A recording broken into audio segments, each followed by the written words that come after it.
Hello Okay. and welcome to the Drawk Show. I'm thrilled.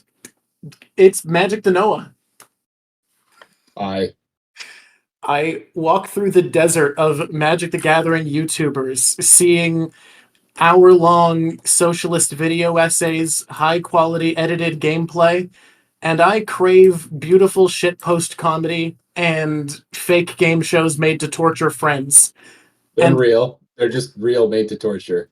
real game shows made to torture friends, and luckily we have Magic the Noah. Is this where I talk now? You can. It's up to you. Introduce I yourself. think I'm not going to talk, actually. You're not going to talk now? Yeah. That is another way to do it. I mean, it is the ball's in your court at that moment. All Uh, right. but I am going to ask you questions, and it's your choice to answer. What made you want to start making content for YouTube? As a young boy, a young lad, I just went on the YouTubes one day and I was like, wow, this is really cool. And I think that's a lot of the experience with a lot of other YouTubers, just like seeing other people do it and wow, that's really cool. And I don't do YouTube as a full-time job. It's part-time. Mhm. But I do it as part-time in college, which is very nice. So like you see people doing the YouTube full-time, or like you see them doing YouTube, and then you're like, I can do that full. People are doing this as a job, and it's like crazy. So then you just start trying, and you make really horrible bad content, Mhm. and then you just make one random video that pops off, and you sort of either that's the video you have that pops off, and it stays like that, or you just sort of fall off. There's tons of channels on YouTube that just have like videos with like 1 million views, and then everything else they post just has like 100 because they weren't able to like ride the wave of that initial video. Oh yeah, very common. And for you, which of yours was the one where it popped off and kind of gave you the direction? Because the one I found you through the first game show. That was the first one I saw of your content.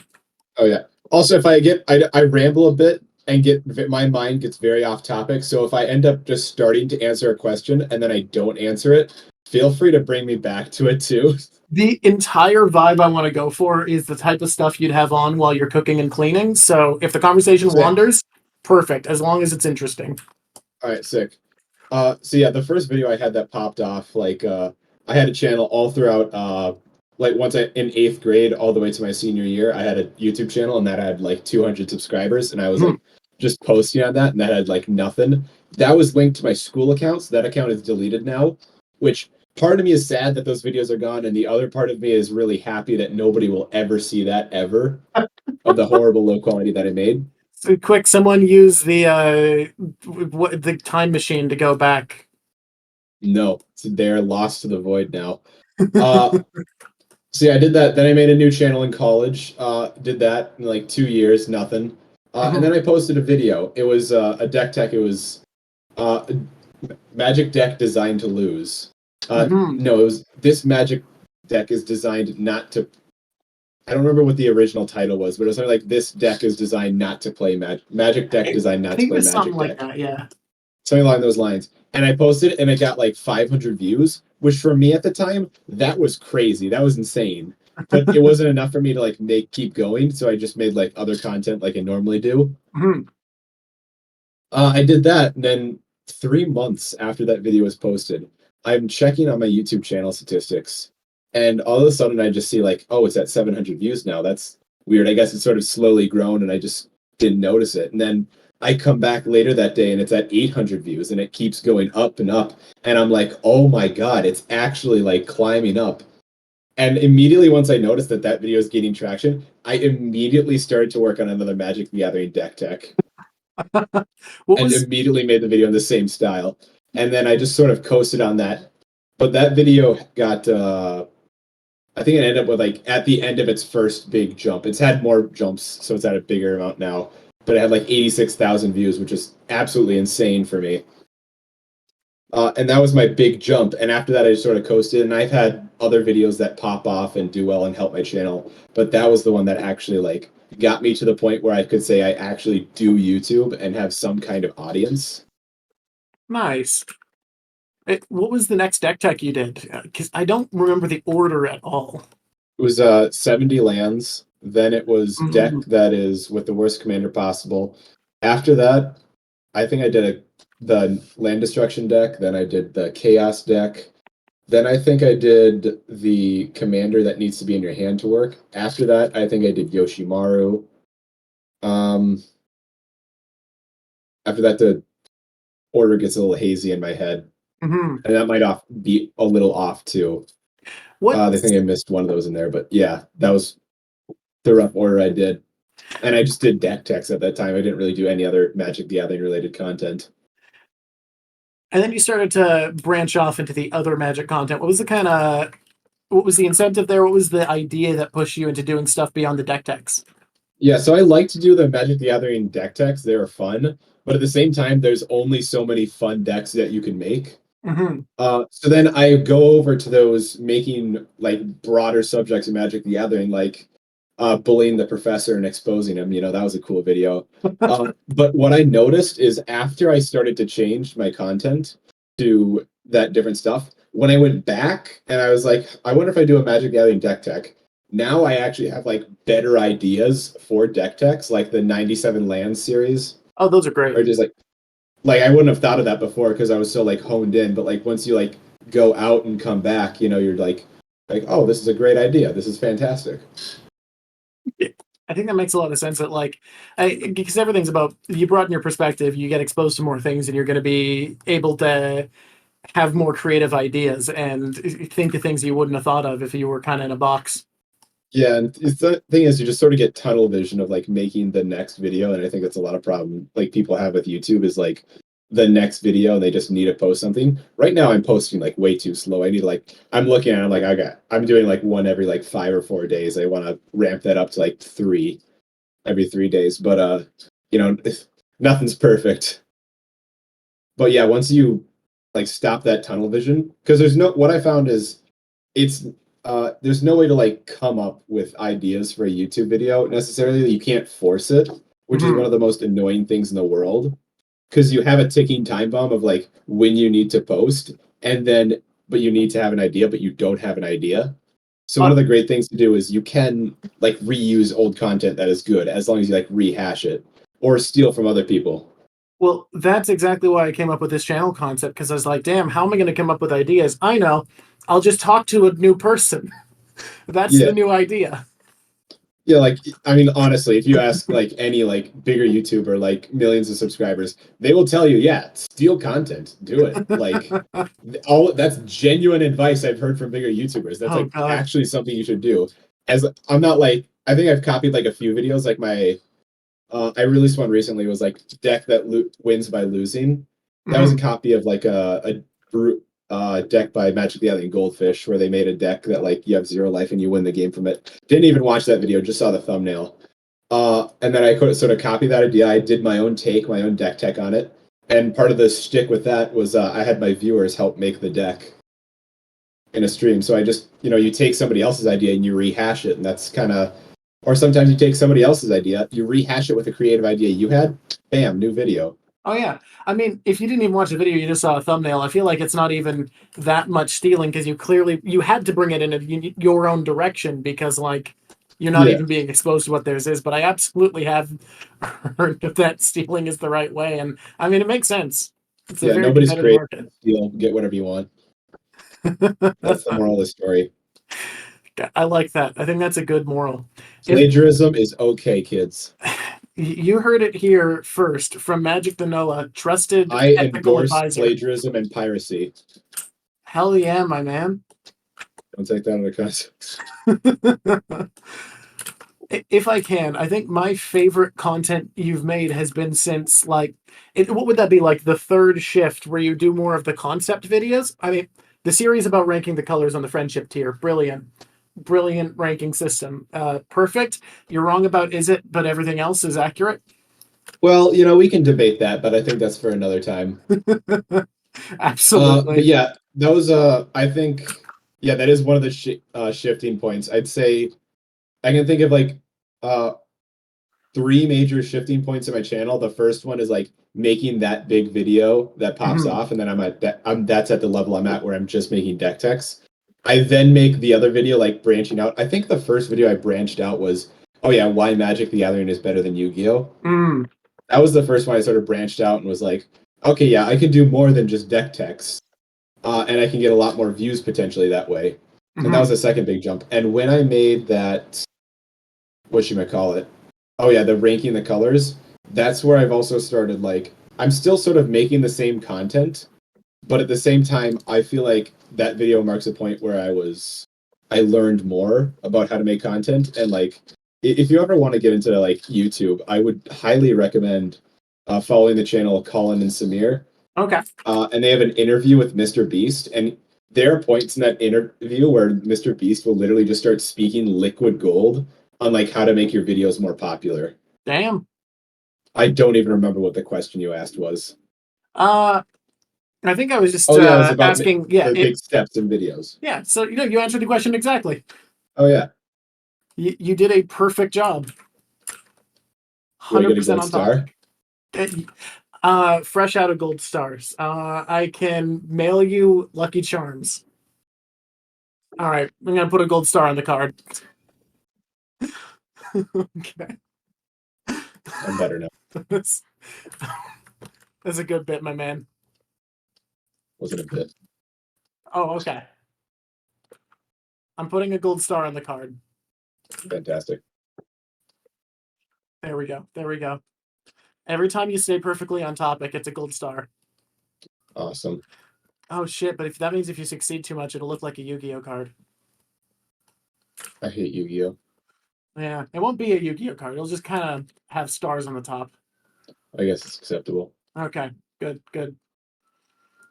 Uh, yeah, part of the inspiration for this drawing is your amazing bit where you video where you pointed out in perfect detail why the Phyrexians are the good guys.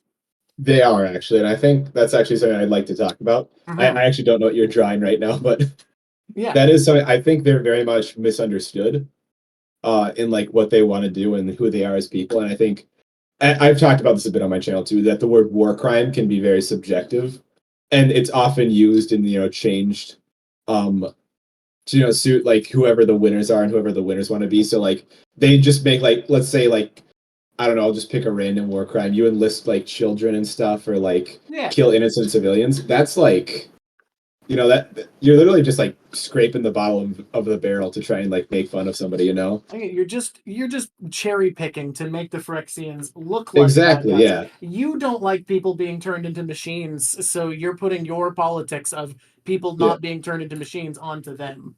The way I look at it is there's two opinions about the Phyrexian. You don't want everybody to be turned into machines, or you do. And saying that somebody is wrong for having one of those opinions and not like keeping an open mind, like to other people's ideas, I think is very like closed-minded and like not cool. 100%. It's what's the term for it's ethnocentric. It's putting your ideals above the ideals of another culture and not considering what works for them. Exactly. You have to open up your mind. And maybe what works for Phyrexia is forcing their culture on other people. But yeah, the Hello. Phyrexians have to be good guys. What? Phyrexians just have to be good guys. Yeah, they are. Yeah, I mean, think It's about their it this way of way. life, and you can't judge it. You can't judge the people for the way they live their lives. And if the way they live their lives is, like I said, taking over other cultures and destroying them and burning them to the ground and then completing everybody there by turning them into machines, that's not something you can judge. That's somebody's way of life. And yeah, it's just how it is. Well, if you think about it this way, right? Elesh Norn is cool and good despite being mono white, so clearly Exactly. Phyrexians have to be good. Yeah, exactly. Yeah, I've hung out with her. She's pretty cool. Oh yeah, I haven't gotten a chance to hang out with her. What's Yeah. she like in person? Well, she talks a lot about her cult and perfection. And she talks a lot, yeah, about that. And it gets a bit much at times, but she means well. Okay, well, at least there's that. It seems like a very, very caring, dare I say, motherly sort. No, I don't dare. no. Okay, then I guess I didn't. Yeah, good thing we caught that. I'd say Elesh Norn is more like, you know, when you go into like a McDonald's and you see the cashier, and the cashier is like, the ice cream machine is broken. Hmm. So then you go to the Dairy Queen and the ice cream machine is broken over there too. Yeah. So yeah, at that point you're looking for ice cream. Yeah. Uh, and then you go to Subway and you're like, fuck, they don't even have ice cream here. Hmm. And then, you know, you head over to your local Methodist church and you're like, why the fuck am I here? Um, yeah. And then Yeah. you sort of see Elesh Norm and you're like, oh, hey, what's up? So yeah, that's sort of what it's like to be around Elesh Norm, I think.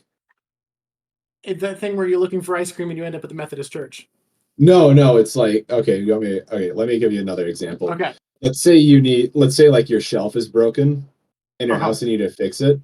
So you go to Menards to like just buy a new shelf, Hmm. but there's like not a shelf there.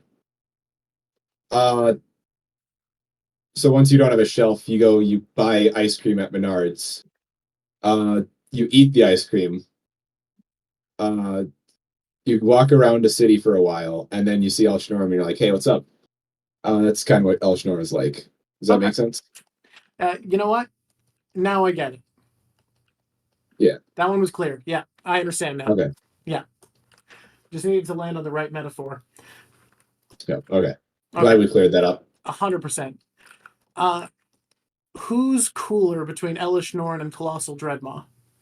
Colossal Dreadmaw. Colossal Dreadmaw? Fair, valid. Oh, yo, check this out. Yeah.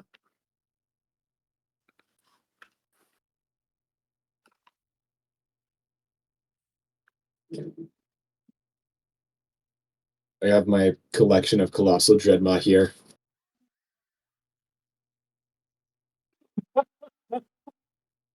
That is the appropriate amount of Colossal Dreadmaws. I bought a lot. I just bought all of the Colossal Dreadmaws from like 5 different stores. As you should. I kind of wonder what they were thinking when they saw that order. They were thinking finally someone has taken advantage of a ripe opportunity that too many have passed up. They're way too cheap, honestly. Honestly, it's crazy. Don't they realize that this is like Only basically 10 cents it, for it, perfection. it's basically a Power 9 card. I think that in the lore of Magic the Gathering, Colossal Dreadmaw will be. I think he will become a Planeswalker at some point. I know that's a big theory. It's the only thing that makes sense with what they've done It with his does character. exactly. Like, I don't see any other conclusion to his story arc other than he awakens his spark. And everybody's coming together in March of the Machines. They're all coming to the same plane. Yeah, What better opportunity? he was in the trailer. Yeah, was he? Yeah, Oh, he had a God. whole like half a second clip where they showed Colossal Dreadmaw animated. You know what? That, I think, is the foreshadowing. Yeah, Because I don't care how it happens; it's gonna happen. because a lot of people have said, you know, like, oh, fan favorite characters like Niv Mizzet are going to awaken their spark because they understand magic or whatever. But it's way more foreshadowed for Colossal Dreadmaw. I would imagine Colossal Dreadmaw understands magic to some extent. Yeah, he's He got has a. 6 power. Like, where else is that coming from? That's coming from his pure force. I'm sure he knows magic. I positive. The only reason Wizard isn't on the card is because Wizard would be kind of like an insult to someone as magically wise as him. Yeah, honest. Yeah, I think. Yeah, that makes sense. Mm-hmm. I think they might make him like Elder Dragon or something. Because like he's just missing the wings, but he could make those with magic He realistically. could, yeah. He just uses a wing spell, and that basically makes him an Elder Dragon. Yeah, that's Now, if they made him an Elder Dinosaur, I feel like that. It's something, but I feel like definitely not the respect he deserves. yeah. He's a pretty powerful card, and I Mm-hmm. think that he is Colossal Dreadmaw. I, I couldn't say it better myself, actually. Yeah. Whenever I look at a card like Colossal Dreadmaw, I just think, wow, Colossal Dreadmaw. I genuinely would not be shocked if there was a Colossal Dreadmaw reprint for March of the Machines, and I would love to see art of Colossal Dreadmaw crushing a bunch of Phyrexians. Oh, absolutely. I'm surprised they haven't given him like new card art or anything. Because Mm-hmm. they did acknowledge it in the trailer where it was Colossal Dreadmaw, and like I said, he was there for like half a second, but still, Mm-hmm. they acknowledged it, which that's a good sign. It's going in the right direction, is what that means for sure. Exactly. They know. They know what they're doing. They know what they need to do, and that's what's important. I genuinely think I may have lost the footage from the beginning of the conversation. We just started talking about why Phyrexians are the good guys, and hey, that's fine. All right then. Yeah. Do you not have the recording from the Craig? I have the audio from Craig, so it'll just be audio and drawing at the start, which I guess isn't the worst thing. Yeah, that's fine. Yeah, that's enough. No one who needs faces. So what was the decision? I've actually wondered this for using. Wait. Oh, When you said who needs faces, I do have it's definitely not the orphans. Am I right? you are right. Oh boy. Oh yeah. Anyways, back to Yeah. that. Yeah, I wanted to ask, what was the inspiration? What was the genius motivation to use, is it PowerPoint or Google Sheets to do your videos? It is Google Slides. Google Slides, that's what it's called. Everybody thinks I use PowerPoint, but it's actually just Google Slides. I figured it would be Google Slides. Well, at the time, I didn't really know how to make like good quality videos, Mm-hmm. and I was like, yeah, I don't know what I'm doing, and I needed like an easy way to put together a video.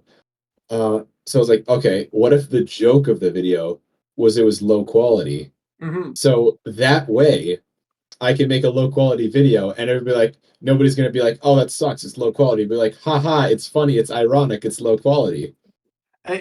I unironically think it was a genius decision, and it adds so much. I think it worked out well. The moments where you're struggling with it to go to the next slide or whatever are Yeah. It makes every error into an extra joke. Yeah, I do as little practice as possible for the slideshows to make sure that stuff happens.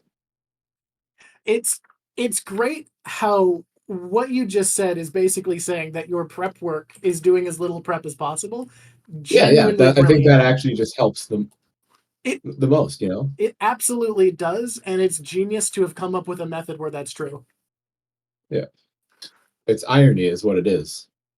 But it's not technically irony because it has to be that way. Yeah. But like I it think it's a is little though. bit irony. I think it's irony if prep work if your best prep work is to not prep. Yeah. It's like it's not dramatic irony, but too many kinds of irony. It works. It works. That's a good look. Thank you. So, what sort of things?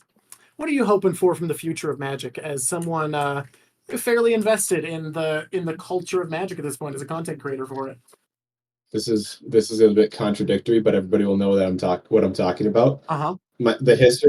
My hope for Magic is less Magic the Gathering. No, 100%. Absolutely the same. Kind of odd that I have to say that, but yeah, I hope the future of it has less Magic the Gathering. Mm-hmm. So everything's not just like horrible, and I hope Wizards actually, or it might even be Hasbro. I don't know how the whole thing is structured, but like actually listen to people. You know, that helps a lot with the company. If the leaks that happened during the D&D fiasco are anything to go by, the actual creators aren't making any decisions about releases, and the people What do running they the know? show. They just make the game. Yeah, We need more right. if we want to help Magic, we need more products like Magic the Gathering 30th anniversary. It brilliant, right? Like take something that would be really cool if you charged a normal booster pack price because they're unplayable in tournaments anyways. So it lets you re-release awesome cards so we could have a great draft experience and charge $1,000 so no one can buy it. Here's the thing. When I wake up in the morning, I Mm-hmm. have way too much money. I Same. literally I have to cry myself to sleep because of how much damn money I have. And you know the feeling of like how annoying it is to have like a ton of money just laying around like everywhere and you can't get rid of it. There's too much of it. And Wizards of the Coast, they come and they're like, "Fuck you, we'll take your money." Can I swear? Of course you can swear. Okay. Yeah, no, I don't care at all. All right. No, it's like Wizards solved my problem of how am I going to survive having this much money? And they said, hey, do you want to buy 45 pieces of cardboard for $1,000 Yeah. that are not usable in the official way that cardboard is meant to be used? I like how so many people are trying to sell them. I don't know if they're selling it all, but I like to see like on TCG the prices that people are selling them for. It's There's a absurd. black, yeah. I'm gonna go check to see what a Black Lotus is going for on TCG. Not the actual one, you know. Yeah, The the non-playable extra fake card board. yeah, A but friend it's of mine, officially fake. a friend of mine who isn't very in the loop about goings on with Magic, phrased when I told him about this, phrased it in a perfect way, which is he said, "A Magic card has never felt more like cardboard before now." Yeah. Oh Jesus! Somebody's selling it for $15,000. No, you can't. There's one listing on TCG of the 30th anniversary, and it's 15,000. But you can't be expecting that. Can I just say Got it. I love how all the dinosaurs on Ixalan have the feathers. Looks great. I think it's a nice aesthetic. You know, it's a way to like throw colors into something that's like normally just like when people normally design a dinosaur, it's literally just like one color, and they're like, "All right, we're done." We But did it. the feathers add like a lot of color to it, and I kind of like that. They really do, and like it's a way of creating a distinct identity from the dinosaurs in all other media, Yeah. and even other planes of Magic. Because every other plane of Magic, the dinosaurs are drawn like they are in most stuff. Hmm. But not Colossal Dreadmaw. Colossal Dreadmaw built literally different. I I I feel like what's going to keep happening is I'm going to keep bringing us back to Colossal Dreadmaw. as is your God-given right. Absolutely. I absolutely agree with you that I hope they make less Magic in the future. Yeah. If we want more magic, we have to get less magic. That's just how it is. I feel like I imagine people who are fans of things like Metroid or Mega Man being like, "Oh, you have too much of your franchise. How bad for you?" Yeah. Well, the too much listen, it's quality versus quantity, and there's not enough quality. The thing is, like, some of the designers are still good. A lot of the card designs are very cool. It's just the Yeah. quality assurance and how things are sold and packaged is insane. I think even if they're like even if Wizards of the Coast keep releasing things that are like really killer products, it doesn't matter if they release 1,000 things. I'm not gonna go through each one of those things. That's just not gonna happen. I'm never gonna figure out what's cool. Like it's so inaccessible and That's impossible why to I keep like up with. that's why I like Commander, because like even if you do release like 3 new sets, it's like Commander already has like 300 in it, so Mm-hmm. it's like less affected by it. I I have entirely switched the formats I play to be like what makes most sense financially at this point. So Yeah. like Commander and Pauper are my two formats because Hmm. I only need one of a rare in Commander. I don't need to buy a playset. And Pauper is all common, so buying a playset is cheap. Yeah.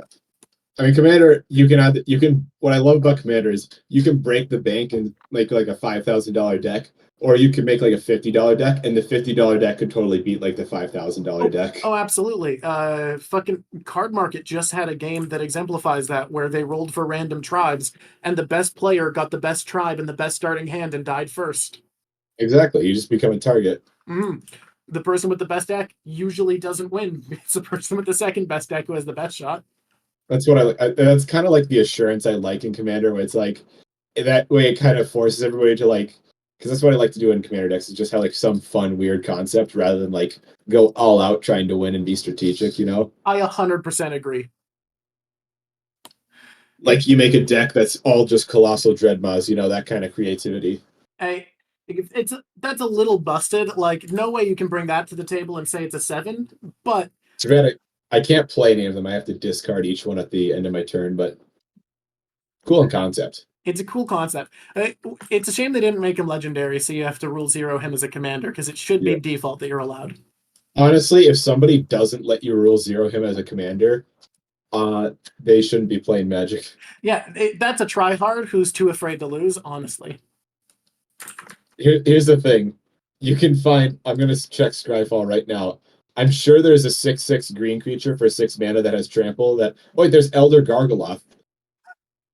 Wait, that's not even a legendary too, so there's probably something even better. You get what I'm saying though. Yeah, absolutely.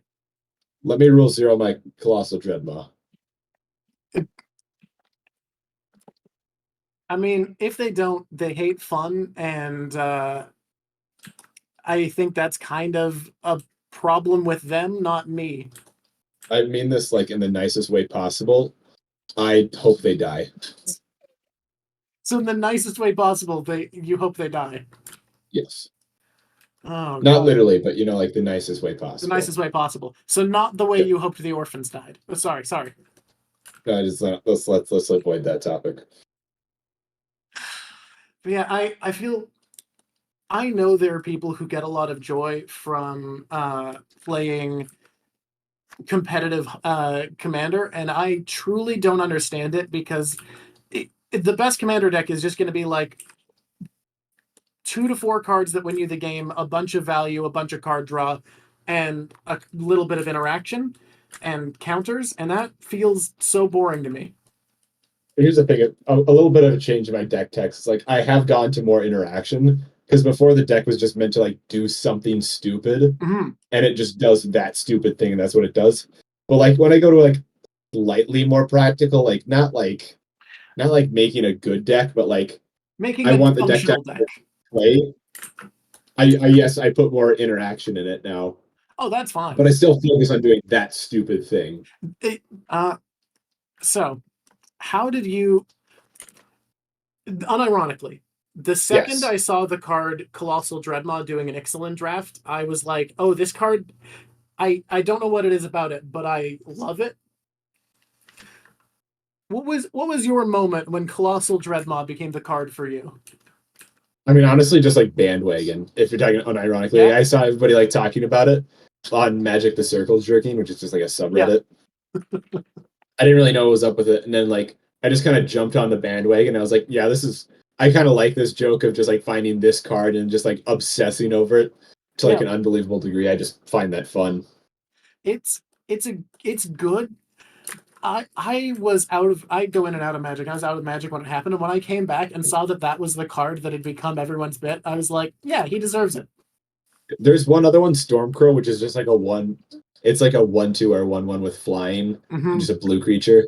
That one's a little bit, but it's like I'd say here in terms of popularity, and like Colossal Dreadmaw is like up here. Oh, Colossal Dreadmaw is beloved for a reason. Oh yeah, they Look, wouldn't have printed it so many times otherwise. there's just something more fun about a giant dinosaur than there is about a bird.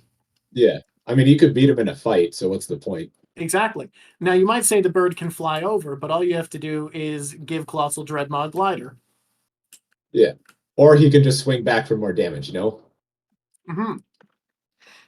In which case, you stick. Sure, the bird didn't have to fight Dreadmaw, but that's not a win for the bird. Yeah, he didn't win. He was a coward. He ran away. Yeah, and I don't respect cowards. Me neither. I don't respect blue players either. Fair. Look, I don't respect mono blue players either. Absolutely. I'm glad we're on the same page. Well, absolutely. I I respect them more than mono white players, though. oh I I was about to say I found it hilarious to see the comment section reaction to when you said blue was the worst and white was the second worst. That blue players were like, "Haha, we are the worst," and white players were like, "How dare you insult our precious color?" No, like that's the one thing that I was like, okay, yeah, I'm actually right about this. Because like in all seriousness, the talking about blue, that's a joke. Like Yeah, play blue, whatever. I don't care. It's funny. And then they're all like, yeah, that's me. I counter everything. But then when I make fun of white for like not having a big identity, yep. people got like so genuinely upset that like I was actually like taking down their favorite color and like they had to just defend it. I was the evil and I needed to be cleansed and defeated. And the fact that I didn't like their color, that was a problem. I And I just saw that and I was like, this is hilarious. I need to make a follow-up video making fun of all these people. I was shocked about it when I saw the comments because I was like, you did notice the part where he like didn't even put your color as the worst one, right? Like you Yeah. watched the video. Part of it might be because I did white first. So after that, they all the people just like clicked off the video at that point. There's less people watching, but at that point still. It's such an insane reaction that I truly do not understand. Yeah, I absolutely loved it. I mean, obviously, those people are. I'm not making fun of all white players again. I get those people are in the minority here. Hmm. That's not like all white players getting upset, but But it it's was just what I noticed. far more white players getting upset than blue players. Oh, absolutely. There were a few blue players though. Don't Mhm. get me wrong, and a few white players were like, "Haha, this is funny." But like that, I just noticed a very big trend with that. Is what I saw. I I find that the average blue player loves that people hate them. Yeah, and I respect that part of it to a certain extent, Hmm. where like you own who you are. I get that. That's you know what I can respect that at some point. I'm the guy at the table that nobody likes, and I've come to be that person. Yeah.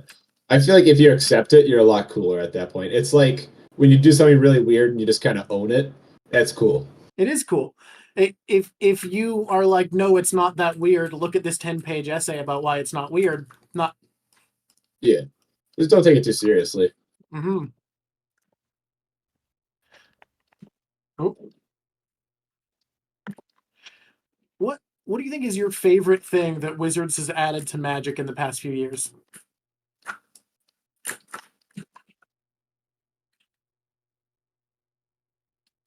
What's the best one? What's a good one?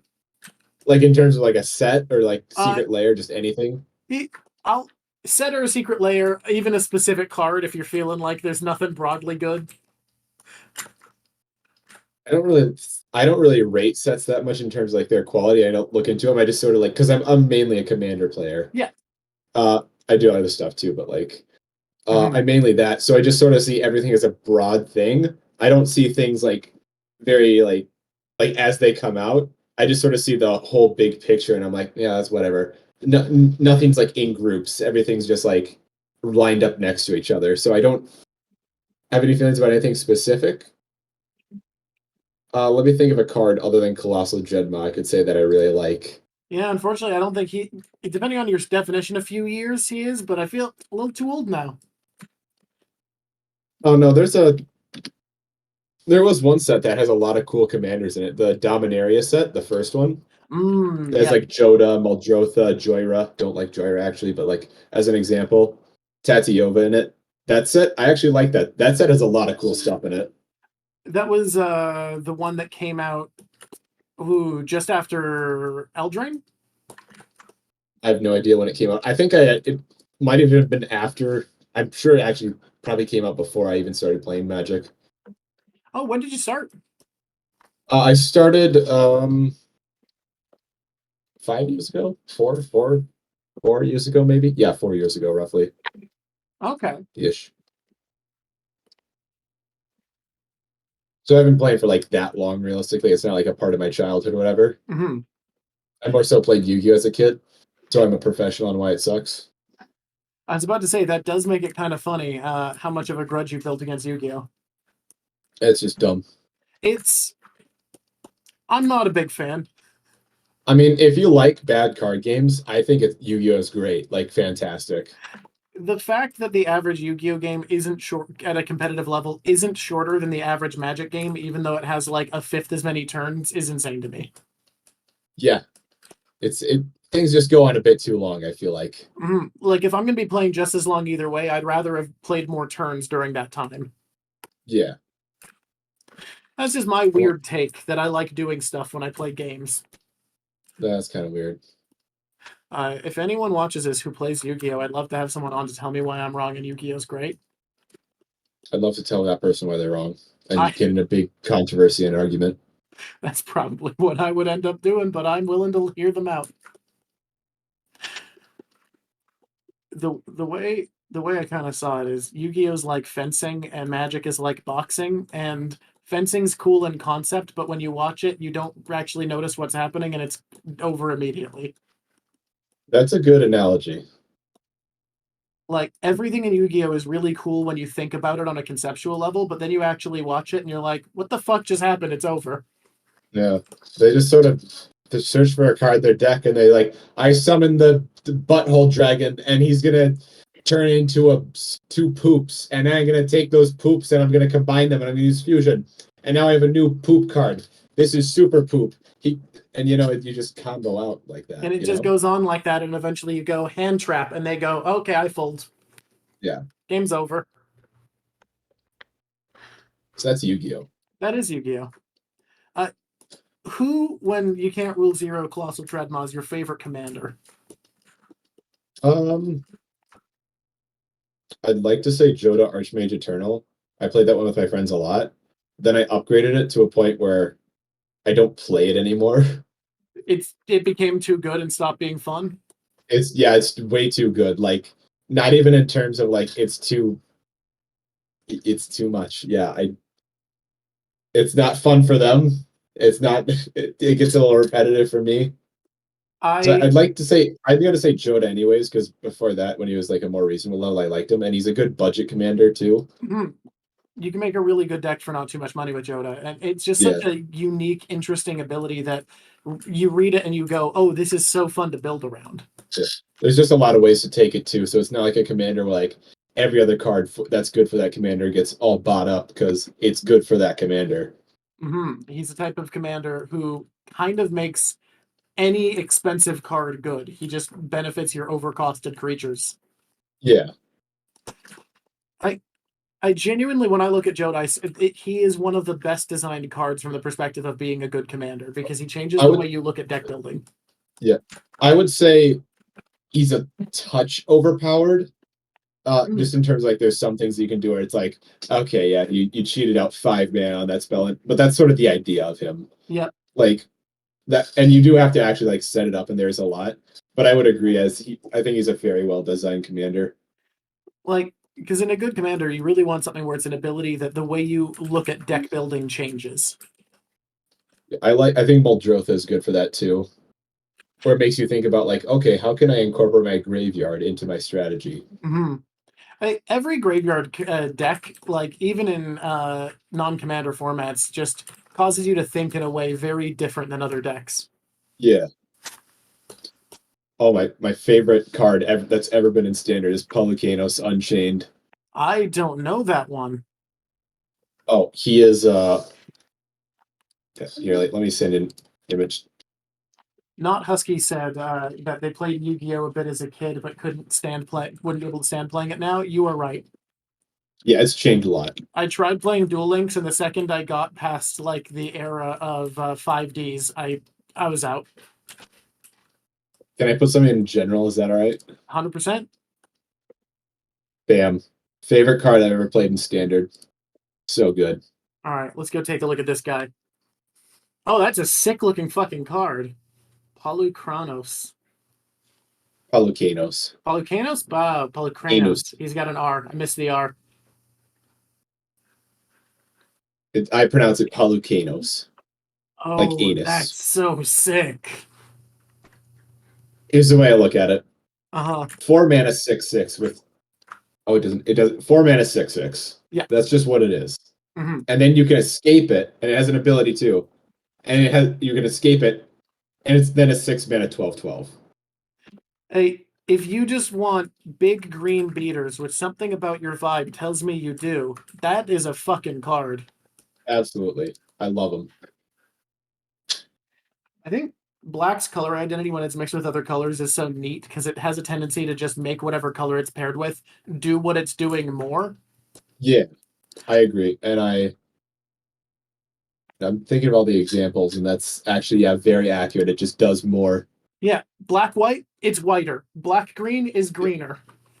Yeah, black has a little more like it does have a color identity, but it feels like a little more loose because there's a lot of stuff you can do with it. Yeah. I feel like that is it sort of can mend with other colors in a lot of different ways that just sort of works with that color. It's similar to white in the way that a lot of its color identity is that it does things to do, like, it basically has an extra cost to do a bunch of extra stuff. And with white, the cost is often fairness. And with black, the cost is like sacrifice a creature, you need stuff in your graveyard, pay life. Yeah. Kill yourself, and now you get a 2/2 for 1 mana. Exactly. And when you combine that, like, just ability to do more with another color, it ends up making that color more of itself. Yeah. Which is why black, white, blue is my least favorite color combo. Because it's just white, blue, but more. Yeah, I agree. All right. I think Am I only 42 minutes into the conversation? This is coming along quickly. Oh, what's on the screen? Is that a bunch of llamas? It's Alpaca Evolution. I'm really good at it. What is Alpaca Evolution? This is Well, briefly side tour, no longer a Magic conversation. This is an Alpaca Evolution conversation. and then you can like tap on him and he'll kill them. And then you can like absorb them. Oh shit, what the fuck? Oh my god. And then like you can it gets bigger. And I just remember this from a really long time ago. And I just started playing it.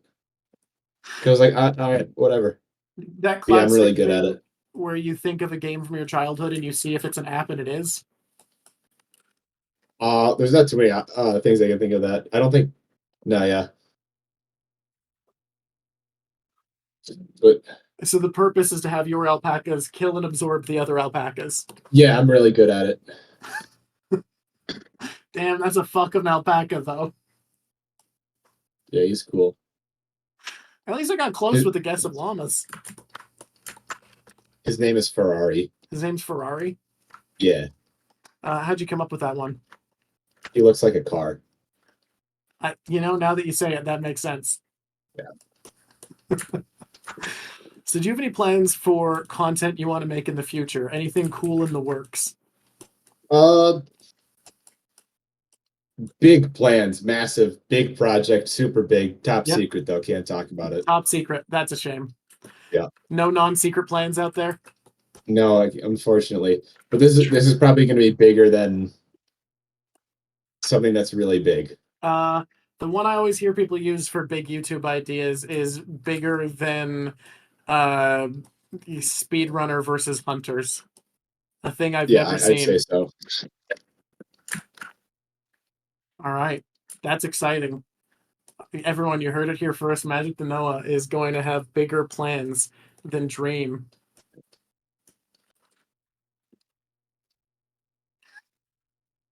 I love the experimental camera angles. It's good. Yeah, I'm just trying to work around it. Mm-hmm.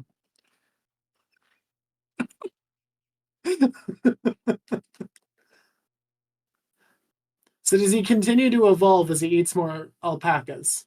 I mean, I'm at 531 out of 600, and you get 3 XP for each alpaca. Okay. I can, if you want me to keep working on this, I can level up this guy, and we can see him evolve. You know what? If you can keep working on that in the background, I would love to see what happens to absolutely. from consuming alpacas. Yeah.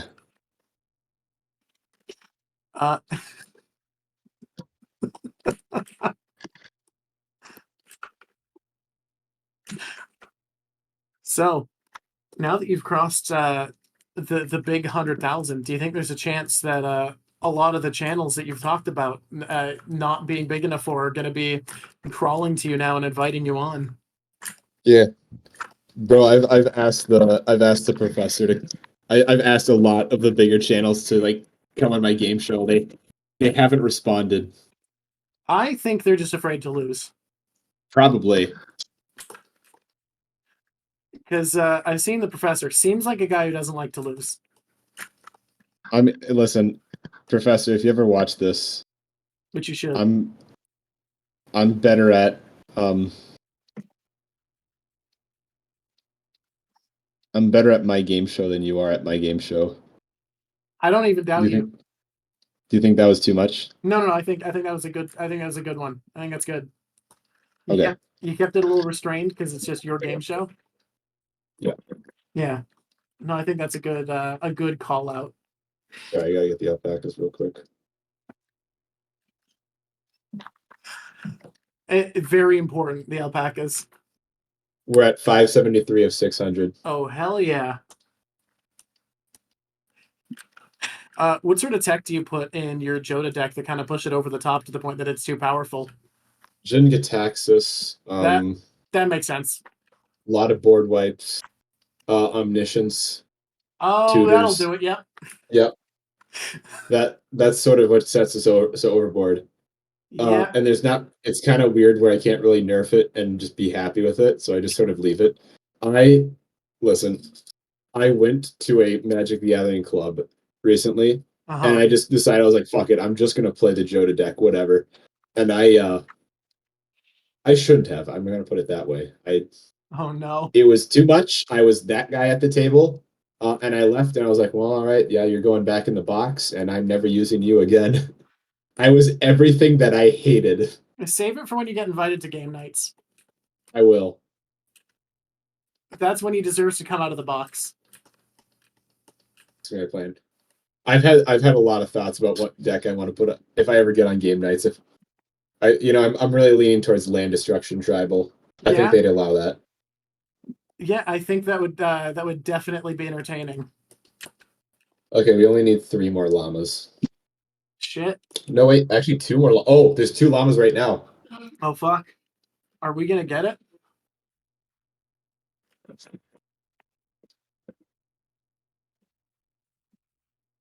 Oh, that's awful. That's wretched. Oh, he's still evolving. Okay.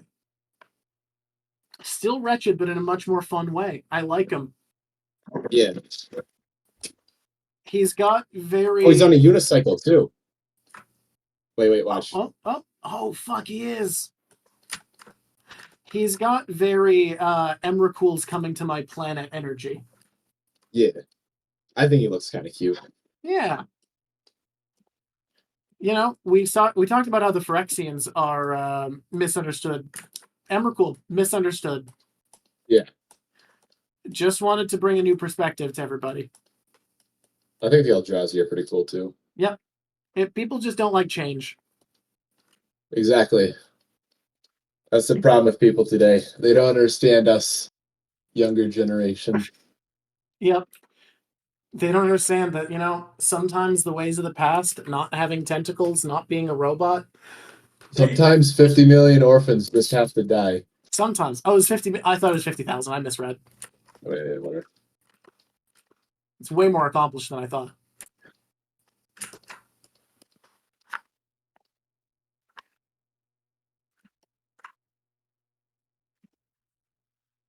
Sorry, what were we talking about?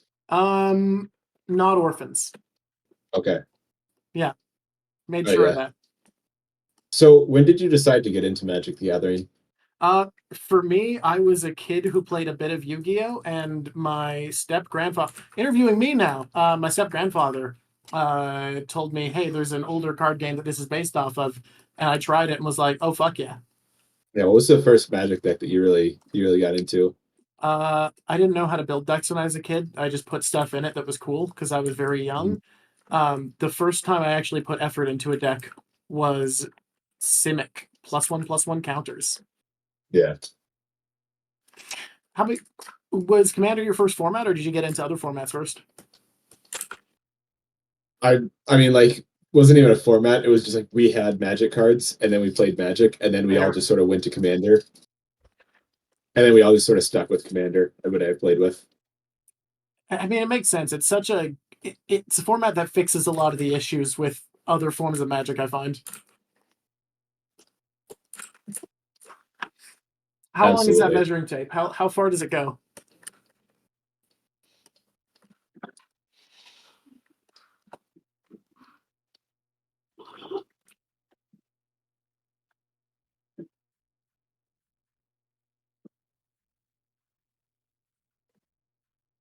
I'm getting the answers, people.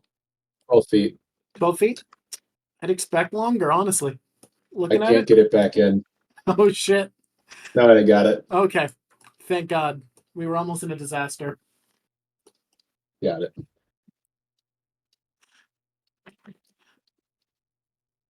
Was there a specific deck that you played before you switched to Commander?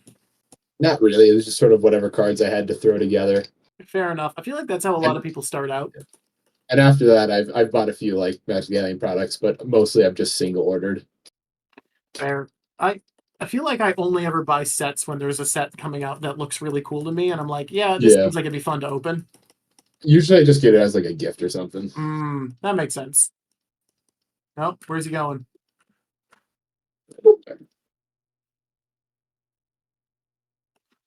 I to be honest, I found the cavalcade of different props really fun. Yeah, I have planned all these. Yeah. Now, did you plan by not planning, or did you plan by planning? Plan by not planning. That's how you do it. Hey, that's what I meant by planning because I didn't plan, and that's how I plan. The magic the Noah way. Exactly. Damn. You know, I think this is coming together as a very good magic card. This art here. Yeah. I still haven't looked at your stream yet. Fair enough. That's pretty common. A lot of people are like, I don't know, I'll just see it at the end. I'm just I'm just doing stuff in my room. Well, fair enough. Yeah. It seems like having a good time with it. Yeah. What channel would you most want to be on, or who would you most want to have on one of your game shows? It's separate questions, I guess.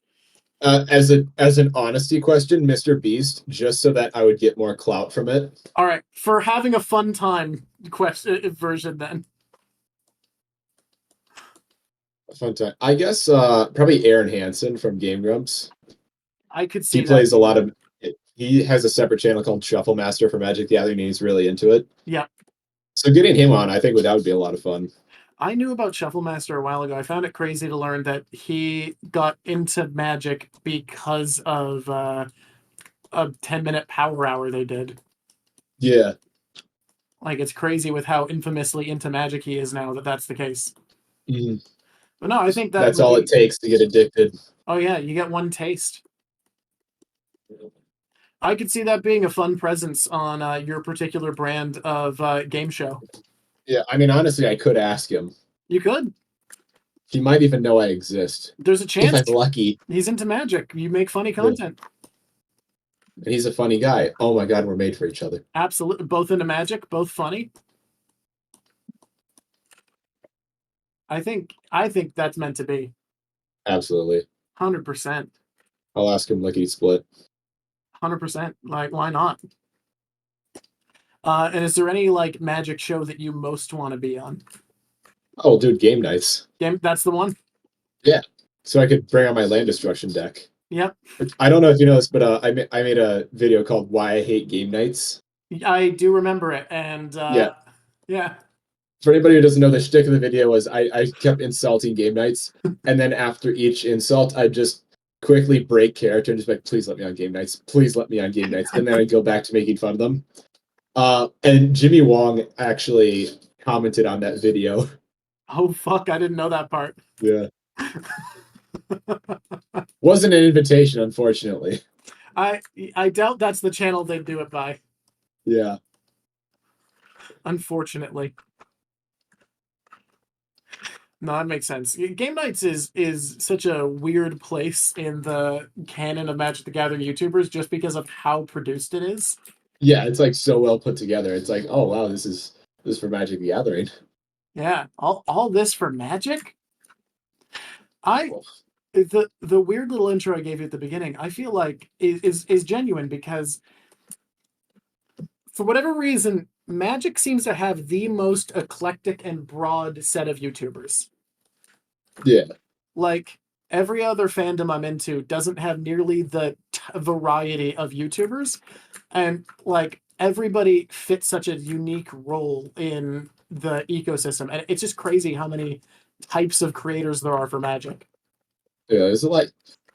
I sometimes, with what I do is I sometimes find trouble to find different things, but yeah, there's a lot of different things you can do, and you see, like I said, I look at other people's channels and I see they did this, and I'm like, maybe I do that. And we can all steal from each other, which is fantastic. Oh yeah, look, thievery is a form of flattery. Listen, if you're watching this, you can absolutely steal from my channel. Go for it. Just add your own spin on it. Okay, 100%. The next video I'm going to do is interviewing my deck with 97 mountains. All right. Good unique spin on it. Yeah. The interview will just be me explaining the deck. Is there anything? Do you want to put on the stream quickly and tell me if there's anything that this drawing urgently needs? Okay. I don't know if I have a link to your Twitch. It's in the stream. I could probably just search it up. It's small, so Google's unforgiving for the time being.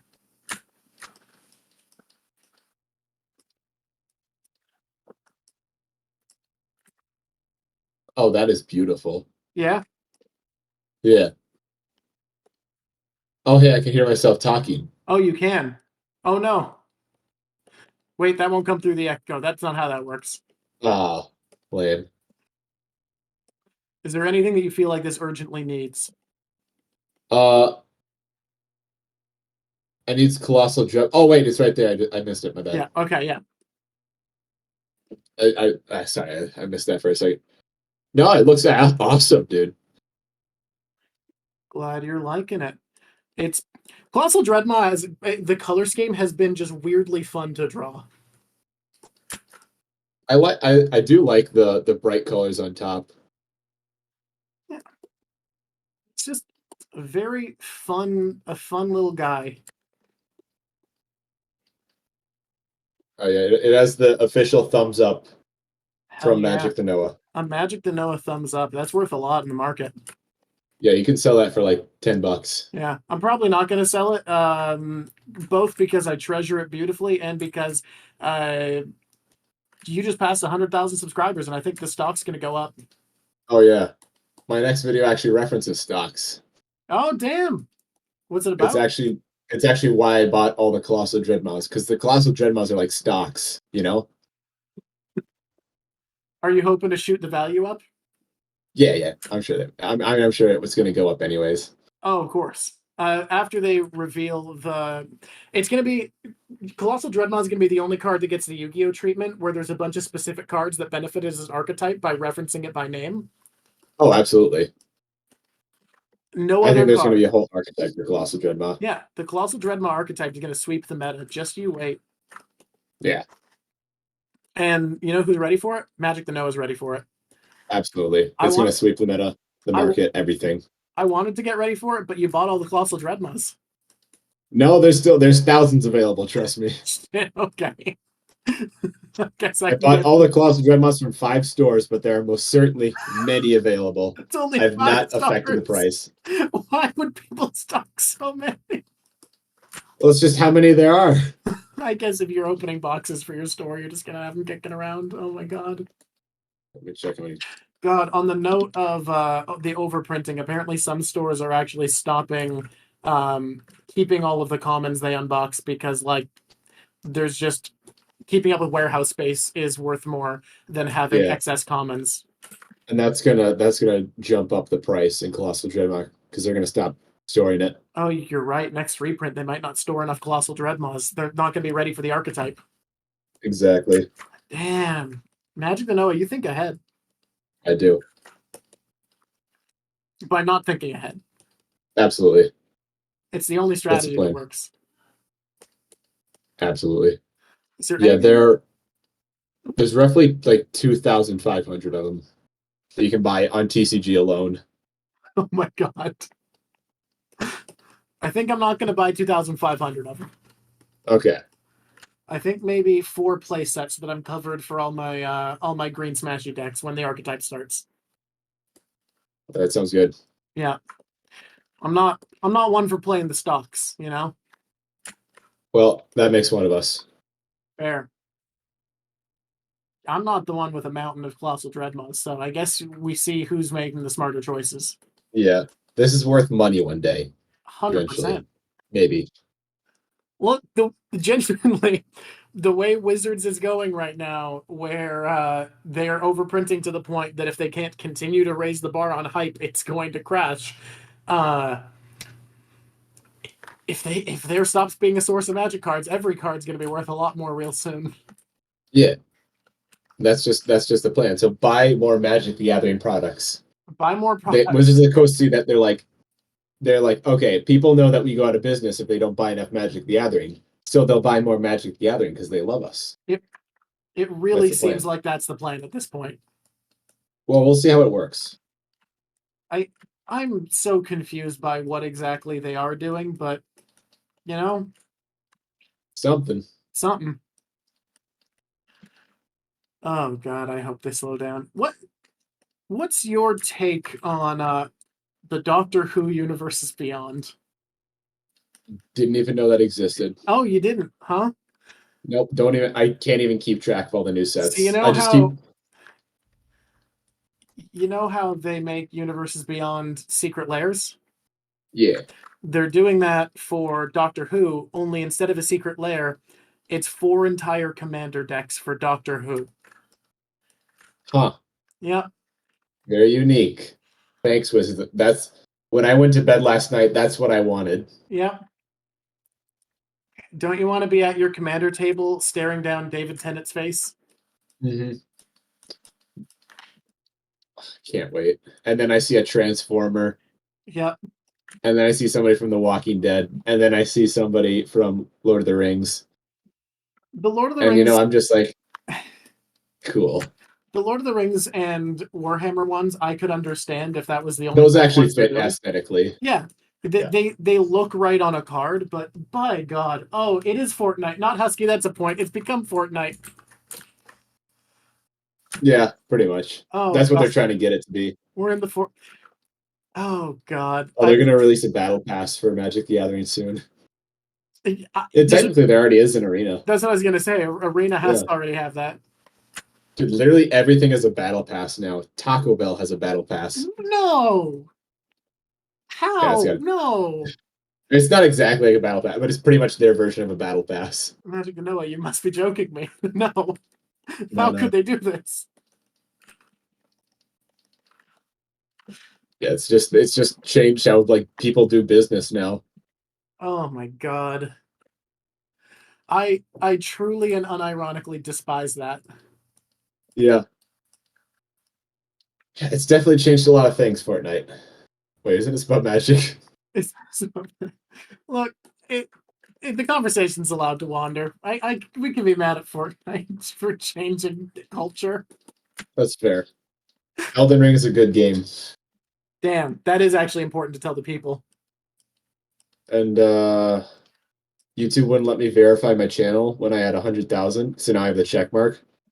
They wouldn't let me verify it because I didn't have a channel banner.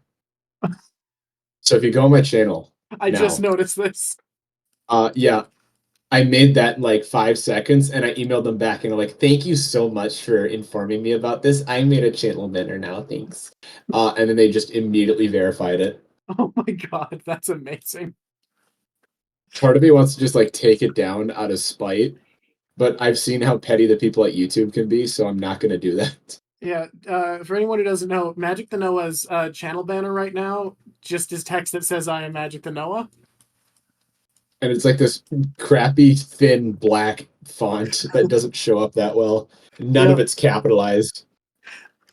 I will say, looks significantly worse than not having a banner. Yeah. Well, I like it. I thought that was for the bit of it looking bad, but it does look bad, but it looks good. It does. I didn't realize that you were forced to do that. Yep, I had no choice. Oh my God, that's amazing. Oh, you gotta love YouTube, huh? Yeah, I don't know why I needed the channel banner to be verified, but I do. You know, extra hurdles so that you don't do it too easily. Yeah. Now I just need them to send me that plaque. Yeah, you got to get your verification plaque. I applied for it, but they haven't said anything to me about the plaque. Yeah, that sounds like YouTube. So I'll wait a bit and then I'll get back to them on that. As we're wrapping up here, Magic Noah, is there anything you want to plug? My LinkedIn. Okay. What job experience do you have? What are you applying for? McDonald's. Okay. Hey, McDonald's, if you're out there and you see Magic the Noah's LinkedIn, make sure you hire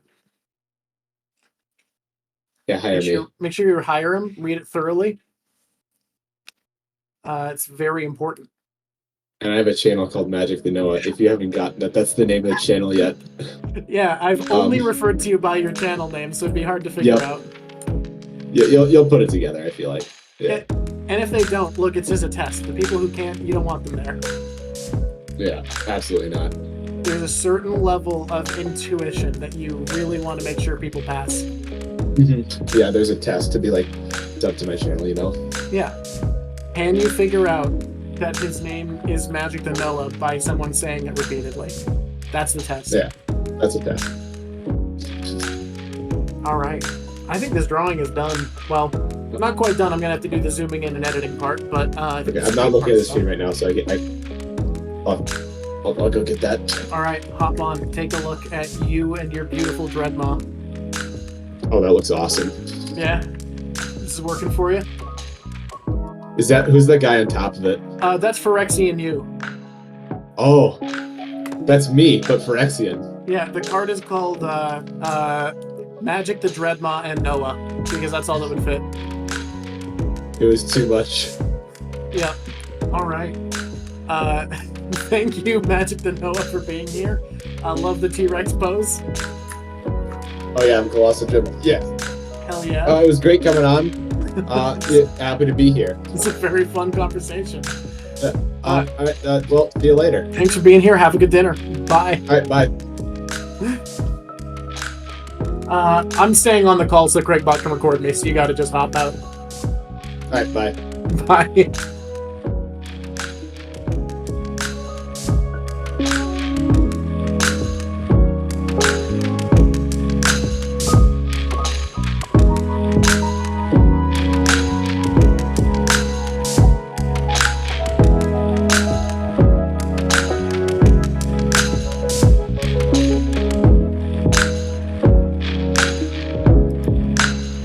Oh, is he back? I was just coming back to say goodbye.